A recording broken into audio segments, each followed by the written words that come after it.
Hadirin, para pemirsa dimanapun Anda berada, saudara-saudara sekalian, terima kasih masih setia menyaksikan Sahur Time bersama saya Kang Amin. Dan saat ini kita berada di segmen yang ketiga, Anda bertanya, Kiai menjawab. Dan tetap bersama kita Kiai Haji Said Agil Sirot sesuai dengan segmen kita, yakni ada yang bertanya Kiai. Selaku Ketua Umum PBNU, mungkin masyarakat bertanya, PNU ini sudah ngapain aja selama COVID ini? Nah, apakah benar orang-orang NU itu sudah juga melakukan kepedulian seperti orang-orang NU, kiai-kiai itu kan selalu mengajarkan kepedulian. Nah, mungkin Pak Kiai bisa menjelaskan. Alhamdulillah, bukan sombong. Alhamdulillah kita sudah maksimal dalam kepedulian kita menyikapi COVID-19 ini. Barangkali kalau saya ngomong bukan sombong, apa? Yang saya lihat tidak ada kelompok manapun yang seperti NU dalam hal ini. Antara lain sejak tanggal 22 April, NU sudah mempunyai 5 program peduli COVID-19. Pertama, promotif. Bentuk posko di pusat, PWNU dan PCNU, sampai ke bawah. Seluruh Indonesia. Seluruh Indonesia. PWNU itu tingkat provinsi, PCNU tingkat kabupaten kota. Kabupaten, ya. Merekrut relawan, sudah ada 900 orang. Pelatihan-pelatihan relawan, by daring, online, mobile education keliling, gerakan sayang orang tua, dan lain-lain. Yang kedua, preventif.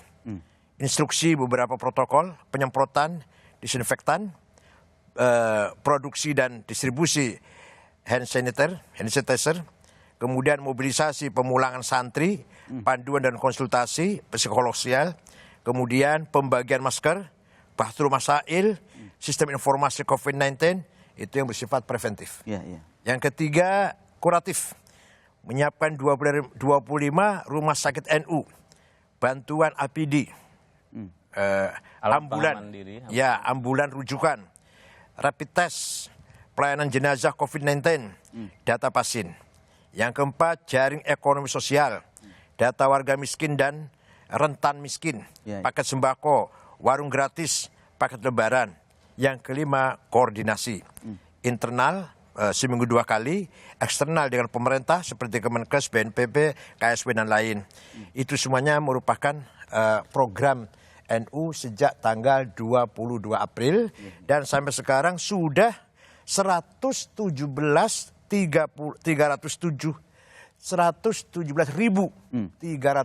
titik di seluruh Indonesia. Di Jakarta saja 200 ada titik kepedulian. Luar biasa. Satgas NU. Luar biasa, Kiai. Dan kita membuka diri siapapun. Kita bekerja dengan siapapun. Mohon maaf kalau saya sebutkan dengan yayasan di Singapura, yayasan Taiwan, kita menerima bantuan-bantuan dari mereka. Katakan dari non-muslim deh, dari non-muslim kita terima bantuan itu demi kemanusiaan. Jadi sama juga tadi ketika orang muslim membantu, juga tidak perlu pandang dulu apakah dia muslim atau non-muslim. Kita pun menerima bantuan dari siapapun, dari muslim maupun non-muslim juga. Nah, Kiai, tadi ada sifatnya yang berupa barang, misalnya sembako dan APD dan lain-lain. Tetapi ada juga yang sifatnya non barang, jasa mungkin konsultan itu tadi, Kiai. Jadi apakah tadi kita bersama Kiai Misbahul Munir itu membahas tentang bahwa sedekah itu sesuai kemampuannya. Yang punya harta sedekah dengan harta, yang punya kemampuan sedekah dengan kemampuannya. Bahasa syatul wajhi apa? Tabassamukum. Berserilah, Berserinya wajah yang ramah, itu juga sedekah. Sebelum bicara kita sudah ramah dengan orang, itu sudah sedekah itu. Subhanallah, Subhanallah, para pemirsa, ada pertanyaan dari hamba Allah di Wonogiri. Nah, ini untuk Kiai Haji Misbahul Munir karena terkait hukum. Nah, ada pertanyaan, saya sudah umur 60 tahun. Sejak kecil itu jarang sholat. Nah, sekarang ini pengen sholat, pengen rajin sholat. Masalahnya adalah hafalnya hanya Al-Fatihah saja. Nah, ini gimana caranya? Ya, silahkan, Kiai. Izin, Bu, ya.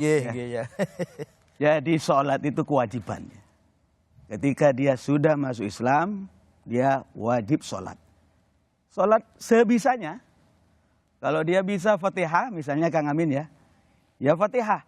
Tapi dia harus secepatnya belajar tentang sholat. tinggalkan pelajaran-pelajaran dulu. Bagaimana sekiranya dia itu paham dan mengerti sholat yang benar. Dan itu luar biasa. Saya umur 60 tahun itu istilah kami di jalanan Pak Yai sudah ditawar malaikat itu. Bahasa orang-orang di jalanan. Orang kampung itu bilang sudah ditawar malaikat di bawah tanah. Tetapi kalau sudah masih ada kesadaran begitu luar biasa itu hidayah itu. Jadi insya Allah Bapak yang dari mana tadi? Dari Wonogiri. Wonogiri. Insya Allah diterima oleh Allah. Saya sarankan tetap belajar, tetap sholat sebisanya. Apalagi masih baca Fatihah, itu insya Allah sudah sah itu.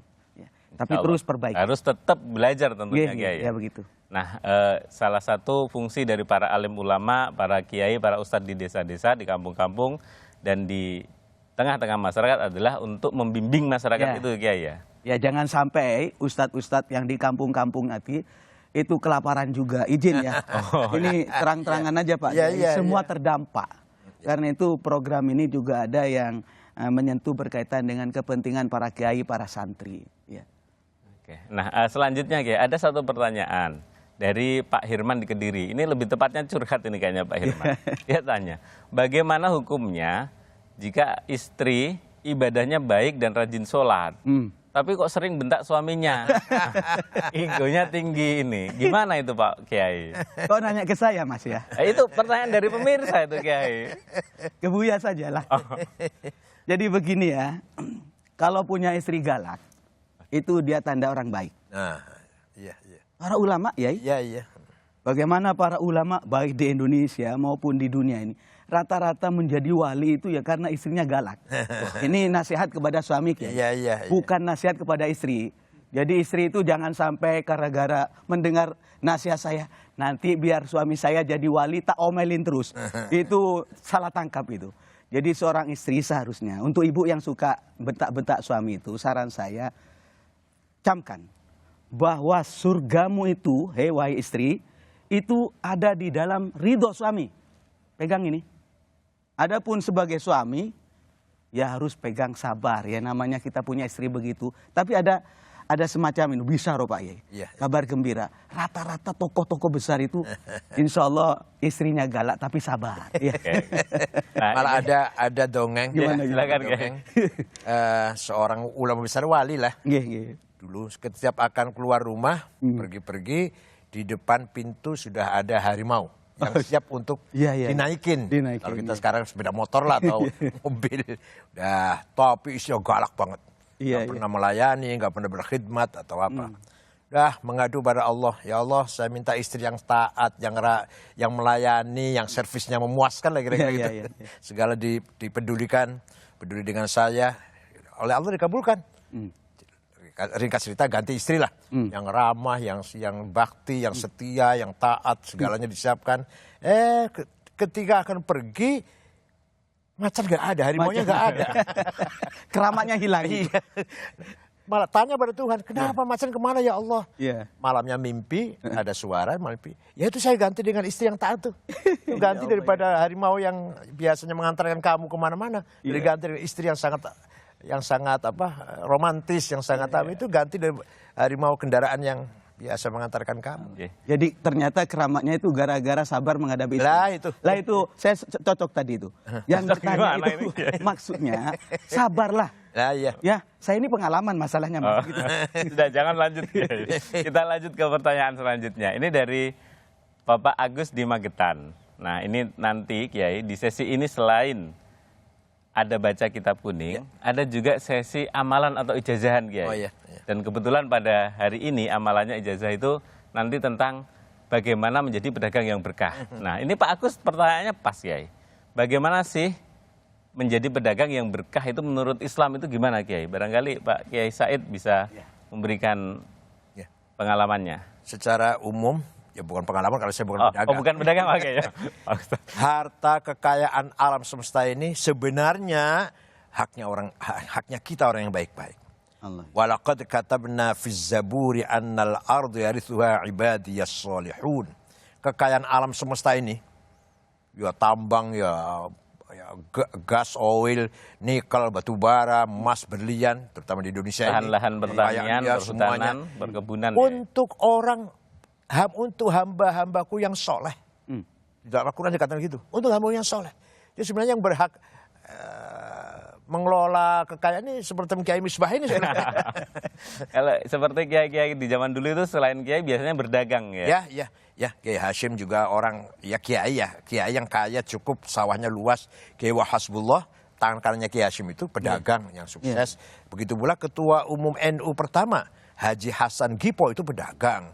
Punya rumah disewa-sewakan di Surabaya itu kurang lebih 100 rumah ada. Ya Allah. Sahabat Abdurrahman bin Auf, sahabat Utsman, itu sahabat yang pasti masuk surga. Sudah dikasih tahu pasti masuk, itu pun kaya raya. Kaya raya. Bahkan ada cerita itu kan sahabat yang bosen jadi kaya itu Kiai. Abdurrahman bin Auf, Nah, itu ceritanya barangkali gimana Kiai? Beliau karena selalu gampang cari rezekinya, gampang dagangnya, sampai-sampai ingin mensedekahkan semuanya, ingin dihibahkan semuanya. Oleh Nabi dilarang, jangan semua. Kalau mau sedekah, sepertiga saja. Sepertiga dari hartamu itu udah banyak.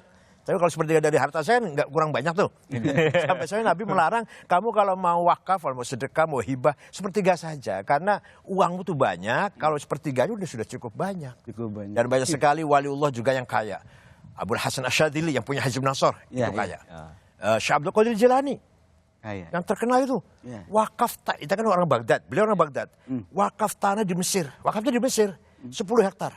10 hektar. Sekarang ditempati oleh masyarakat yang miskin jadi rusun. Di daerah Fustot, daerah di mana ada kuburannya Imam Syafi'i. Jadi ketika beliau ziarah Imam Syafi'i, melihat di sekitar situ orang miskin, beliau beli tanah 10 hektar, sekarang masih ada tulisannya tuh. Auqaf Syekh Abdul Qadir Jilani. Mengalir ya pahalanya. Subhanallah. Ya, beliau itu waliullah, kaya dan dermawan. Ya, ini tentang sedekah itu tadi. Ada Ibu Nur di Banten itu bertanya, jika kita memberikan sedekah kepada orang yang membutuhkan, apakah pahalanya sama dengan sholat berjamaah di masjid, Kiai? Nah, ataukah ya sedekah kok pengen ganti sholat, kan gimana itu, Kiai? Sebenarnya kalau memang sedekahnya kepada orang sangat membutuhkan, ya jauh paling lebih besar daripada perintah-perintah sunnah. Itu menjadi wajib. Sedekah menjadi wajib ketika yang kita tolong itu betul-betul membutuhkan. Ya. Jadi wajib. Bukan jadi, tadi saya katakan, bukan umatku kalau dia kenyang tetangganya lapar. Padahal sudah zakat, saya sudah zakat sudah zakat, yang wajib sudah. Melihat ada orang kelaparan, tetangga atau teman atau saudara, wajib menolong. Bukan zakat, bukan sedekah itu, tapi wajib, jatuhnya wajib. Jadi ya jelas lebih utama daripada sholat sunnah di masjid. Iya, sholat sunnah, iya. Tapi ya alangkah baiknya sedekah sholat sunnah ya rajin itu idealnya. Dan tentu saja Kiai, ya di situasi yang sulit seperti ini, jangan sampai ada tetangga-tetangganya yang kelaparan sementara dia memiliki kelebihan atau berkecukupan. Baik Kiai, kita sudah hampir di akhir season ini, dan akhir season seperti janji saya tadi bahwa akan ada amalan dari Kiai Misbahul Munir. Amalannya hari ini adalah bagaimana apa yang dibaca agar seorang pedagang itu dikaruniai rezeki, hasil dagangnya berkah. Saya juga mau itu sih. Kang Amin, sebenarnya mohonnya kepada Buya saja ya. Tapi Buya, saya itu mendapatkan ijazah dari Habib Syekh di Bogor almarhum. Itu disuruh baca sholawat. Sholawat pohon duit katanya. Ya, Mas Amin melotot kalau sudah bunyi duit nih. Jadi sholawat pohon duit. Gampang cuma yang dibaca itu Allahumma sholli ala sayyidina Muhammad wa ala ali sayyidina Muhammad. Gampang, bisa nggak? Bisa. Coba baca. Allahumma sholli ala sayyidina Muhammad wa ala ali sayyidina Muhammad. Gampang, cuma 400 kali. Waduh. Sebentar itu. Sebentar ya. Sebentar. Palingnya 10 menit kelamaan ya. 5 menit paling. Itu dibaca setelah sholat Isya. 400 kali. Pokoknya habis sholat Isya, Allahumma sholli ala sayyidina Muhammad wa ala ali sayyidina Muhammad. Allahumma sholli ala sayyidina Muhammad wa ala ali sayyidina. Berapa kali? 400 kali. Tapi pesan saya ke Kang Amin khususnya, jangan fokus ke pohon duitnya.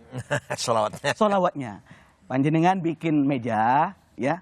Nggak usah niat ingsun bikin meja. Nggak usah. niat bikin meja yang bagus, nanti keluar kolong meja. Ya. Jadi jangan niat bikin kolong meja, tapi bikin meja yang bagus, Nanti keluar kolong pasti otomatis. Niat sholawat yang khusyuk, yang sambung kepada Rasulullah, insya Allah barokah. Ini mau dagang apa saja, insya Allah barokah. Baik, terima kasih Kiai Misbahul Munir dan juga terima kasih kepada Kiai Haji Said Agil Siraj, Ketua Umum PBNU yang sudah berkenan hadir di acara Sahur Time hari ini. Terima kasih. Semoga bisa hadir di hari-hari selanjutnya Kiai ya. Insya Allah. Karena tentu ditunggu oleh masyarakat.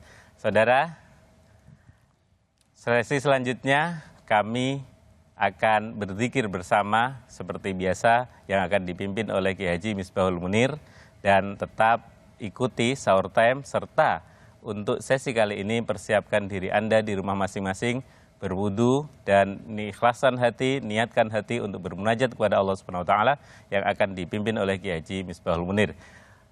Kita akan kembali setelah yang satu ini.